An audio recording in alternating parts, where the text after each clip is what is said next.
আসসালামু আলাইকুম রহমতুল্লাহ। প্রিয় সুদী, কাছে দূরে দেশ ও প্রবাসে যে যেখান থেকে দেখছেন, আপনাদের সকলকে আজকের এই বিশেষ আলোচনায় স্বাগতম।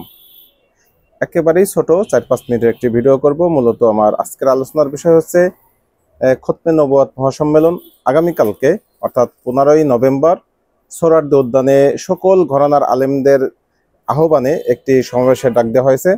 মূলত কাদিয়ানীরা কাফের এই ঘোষণাটা যেন বাস্তবায়ন করা যায়, সেই দাবিতেই আগামীকালকের সম্মেলন।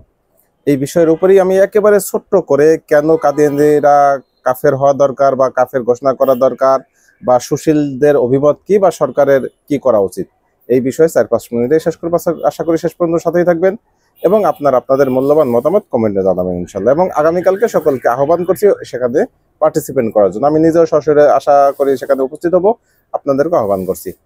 তো শুরু করছি যে কাদিয়ানীরা কাফের এই ঘোষণা কেন দেওয়া জরুরি। প্রথমত, আল্লাহ রাসূল সাল্লাল্লাহু আলাইহি ওয়াসাল্লাম অসংখ্য হাদিসে বলেছেন, আনা খাতামুন নাবিয়্যিন লা নাবিয়্যা বাদি, আমি সর্বশেষ নবী, আমার পরে কোনো নবী আসবে না। ঠিক তেমনি ভাবে কোরআনুল কারিমেও অসংখ্য জায়গায় বলা হয়েছে, নবী সাল্লাল্লাহু আলাইহি ওয়াসাল্লামকে খতম করে দেওয়া হয়েছে, অর্থাৎ খতামুন নাবিয়্যিন বলা হয়েছে বা সর্বশেষ নবী বলা হয়েছে, যার দ্বারা স্পষ্টত যে মুহাম্মদ রাসূলুল্লাহ সাল্লাল্লাহু আলাইহি ওয়াসাল্লামের পরে আর কোনো নবী আসবে না।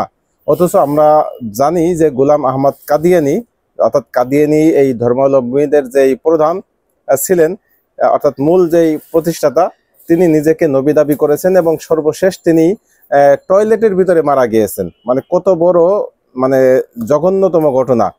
আল্লাহর দুনিয়াতে এই পর্যন্ত পৃথিবীতে যত আম্বিয়া কেরাম এসেছেন, নবী রাসূলগণ এসেছেন, তারা সকলে সম্মানের সহিত পবিত্র স্থানে তাদের ইন্তেকাল হয়েছে এবং যেখানে তারা মারা গেছেন সেখানেই তাদেরকে দাফন করা হয়েছে বা কবরস্থ করা হয়েছে।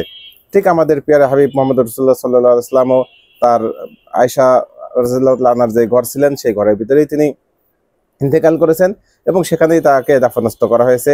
এটাই হচ্ছে পৃথিবীর চিরাচরিত আল্লাহ তাআলার পবিত্র বিধান এবং নিয়মাবলী।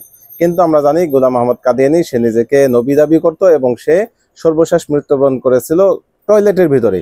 তো এই অবস্থায়ও কোনো মুমিন তো এটা বিশ্বাস করতে পারেই না যে নবীদের পরে আর কোনো কেউ নবী আসবেন।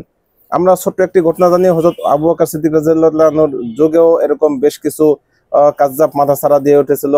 তাদেরকে খুব কঠিন ভাবে তাদেরকে শায়েস্তা করা হয়েছে। নবীজির সময়ও কেউ কেউ নবী দাবি করেছে, সেটাও আমরা জানি। তো এই বিষয়টা আমরা সামনে রাখলে আমরা স্পষ্টত বলতে পারি যে এই সময় এসে কেউ নবী দাবি করলে সে মিথ্যাবাদী, কাযযাব, এবং কোনোভাবেই কারো নবুয়ত হওয়ার কোনো সুযোগ নেই পৃথিবীতে। অর্থাৎ মুহাম্মদ রাসূলুল্লাহ সাল্লাল্লাহু আলাইহি ওয়াসাল্লামের পরে কিয়ামত পর্যন্ত আর কোনো নবী আসবে না, এটা চিরন্তন সত্য। এখন সমস্যা হচ্ছে যে তারা যদি নবী দাবি করে বা তারা বলে যে কাদিয়ানী, তাদের গোলাম আহমদ কাদিয়ানী নবী ছিলেন, তাহলে সমস্যাটা কোথায়? সমস্যাটা হচ্ছে এই জায়গায় যে আমাদের নর্মালি একটি নিয়ম রয়েছে বাংলাদেশের, কেন সারা বিশ্বের, যে নকল প্রোডাক্ট কাকে বলে। আমি একটা নর্মাল কেক তৈরি করব, কোনো নাম দেব না, এটা কিন্তু কেউ নকল বলবে না। নকল বলা হবে তখনই যখন আমি অন্য কোনো কোম্পানির নামে সেটা বাজারজাত করব। অর্থাৎ আমি যদি অন্য কারো নামে বাজারজাত করি, সেটাই হচ্ছে নকল প্রোডাক্ট। নকলের মানে কি? মানে আরেকজনের নামে আমি চালিয়ে দিচ্ছি। তার মানে যার নামে চালাচ্ছি সে ক্ষতিগ্রস্ত হচ্ছে এবং পাবলিক ধোঁকা খাচ্ছে, পাবলিক ক্ষতিগ্রস্ত হচ্ছে। পাবলিক ওই কোম্পানির প্রোডাক্ট মনে করে এই মালটা কিনতেছে, বস্তুত সে এই কোম্পানির মাল পাচ্ছে না। ঠিক তেমনি ভাবে কোম্পানি এখানে ক্ষতিগ্রস্ত হচ্ছে, সে লভ্যাংশটা পাচ্ছে না। এভাবে দুনো দিকেই কিন্তু প্রতারণার শিকার হয়, যেটা বাংলাদেশে আইনত দণ্ডনীয় অপরাধ। যে আপনি একটা নতুন সাবান তৈরি করবেন, আপনি আপনার নামে দেন, আপনি হুইল সাবান দিতে পারবেন না, আপনি সার্ফ এক্সেল দিতে পারবেন না, আপনি লাইফ বয় দিতে পারবেন না। মানে যেই প্রোডাক্টগুলি বাজারজাতে নাম করা হয়েছে এবং যেগুলি তাদের সরকারিভাবে লাইসেন্স করা, সেগুলির নামে আপনি কখনোই বাজারজাত করতে পারবেন না। আপনার নতুন একটি নাম নিতে হবে এবং সেই নামে আপনাকে বাজারজাত করতে হবে, এটাই হচ্ছে বিধান। তো সুশীলরা কিন্তু এই বিষয়টা বোঝেন, সব বোঝেন, দেশীয় অবস্থা, দেশীয় আইন এবং এই সাধারণ যে নিয়ম, এগুলি বোঝেন, কিন্তু দিনের ক্ষেত্রে এসে তারা একেবারেই যাচ্ছে তাই অবস্থা হয়ে যায়। তারা বলেন যে কাদিয়ানীরা তাদেরকে অমুসলিম ঘোষণা করার দরকার কি, তারা তাদের মতো আছে, আপনারা আপনাদের মতো আছেন। না, অবশ্যই নয়। কারণ কেউ কারো নাম ব্যবহার করে চলতে পারে না। এটা যেমন ভাবে তারা মানুষকে ধোঁকা দিচ্ছে, আমরা যেমন মুসলিম হিসেবে ক্ষতিগ্রস্ত হচ্ছি, দিন ক্ষতিগ্রস্ত হচ্ছে, তেমনি ভাবে অনেক মানুষ শুধুমাত্র নামের ধোঁকার কারণে তাদের কাছে গিয়ে আশ্রয় নিতেছে বা তাদের থেকে কথা শুনতেছে, মনে করতেছে এরাও তো মুসলমান, তো মুসলমানদের ওয়াজ শুনবো, মুসলমানদের কথা শুনবো, দিন পালন করব, এটাই তো আমাদের বিধান, আল্লাহর বিধান। এরকম মনে করে তারা গুমরা এবং জাহান্নামী হয়ে যাচ্ছে। এই কারণেই একই নামে, অর্থাৎ আমাদের ইসলাম যেই নাম, সেই নামে অন্য কোনো ধর্ম চলতে পারে না। তারা চলুক, তারা বাংলাদেশে থাকুক, কোনো সমস্যা নেই, তারা ভিন্ন নামে থাকুক। হিন্দু আছে, বৌদ্ধ আছে, খ্রিস্টান আছে, কোনো ধর্মকে তো আমরা করতেছি না, অস্বীকার করতেছি না, বা কোনো ধর্মওয়ালাদেরকে এই দেশ থেকে তাড়িয়ে দেওয়ার কথাও বলতেছি না। বরং প্রত্যেক ধর্মওয়ালারা তারা স্বাধীনভাবে তাদের ধর্মীয় বিধান পালন করবে, এটাই হচ্ছে আমাদের বক্তব্য, এটাই তো আমাদের নিয়ম, এটাই বাংলাদেশের আইন। সেই ক্ষেত্রে ওনারা কেন আমাদের ধর্ম নিয়ে টানাটানি করবেন? আরেকটা সবচেয়ে বড় মারাত্মক সমস্যা যেটা হচ্ছে, একটা তো মানুষের ইমানের আশঙ্কা দেখাইলামই, আরেকটা সমস্যা হচ্ছে যে অনেক মানুষ কাদিয়ানি, আমরা নিজেরাও জানি না যে সে কাদিয়ানি বা সে অমুসলিম, সে কাফের।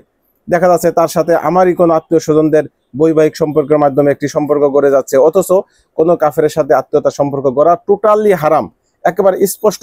কোনো কাফেরের সাথে আত্মীয়তা করার কোনো সুযোগ নেই, বৈবাহিক সম্পর্ক স্থাপন করার কোনো সুযোগ নেই। তো সেই জায়গা থেকে আপনি কিভাবে তাদেরকে আপনি মুসলিম দাবি করতে পারেন, বা মুসলিম হিসেবেই তাদেরকে বাংলাদেশে পরিচয় দিতে পারেন, বা সেইভাবেই তাদেরকে চলতে দিতে পারেন? এটা কোনো ক্রমেই কাম্য নয়। এই জন্যই আগামীকালকের যে মহাসমাবেশ, যেখান থেকে মূলত কাদিয়ানিরা কাফের এই বক্তব্য যেন সরকার পর্যন্ত পৌঁছে দেওয়া যায় এবং সরকার থেকে এই দাবিটা বাস্তবায়ন করা যায়, সেই চাপ সৃষ্টির লক্ষ্যেই মূলত আগামীকালকে 15ই নভেম্বর সোহরাওয়ার্দী উদ্যানে মহাসমাবেশে ডাক দেওয়া হয়েছে।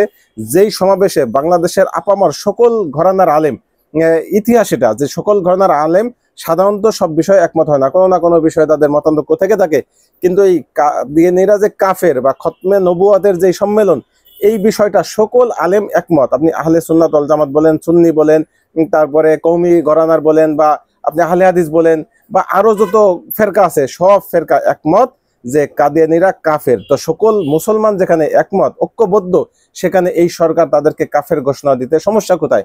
তারা নতুন একটা নাম দেখ, আহমদি ধর্ম বলুক বা অন্য ধর্ম বলুক, তারা একটা নতুন নামকরণ করুক তাদের ধর্মের, তারপরে তারা চলুক। এই যে আমাদের বকশীবাজারে তাদের একটি মসজিদ আছে, সেখানে লিখে রাখছে লা ইলাহা ইল্লাল্লাহ মুহাম্মাদুর রাসূলুল্লাহ, এটা তাদের ধোঁকাবাজি। এই ধোঁকার অন্তরালেই তারা মানুষকে গুমরা করতেছে, এবং এই ধোঁকা দিয়েই মানুষকে ভিতরে নিয়ে তারপরে দিন হারা এবং ইমান হারা করতেছে। এই কাজ আমরা বাংলাদেশের জমিনে হতে দেব না। এ কারণে আগামীকালকের সমাবেশ, আশা করি সকলে আপনারা সেখানে পার্টিসিপেট করবেন, আসবেন এবং সেখানে শরীক হয়ে এই আওয়াজ বুলন্দ করবেন এবং প্রত্যেকের ইমানি দায়িত্ব পালন করবেন। সেই আহ্বান রেখে আজকের মতো ভিডিওটি শেষ করছি। আল্লাহ হাফেজ, আসসালামু আলাইকুম রহমতুল্লাহ।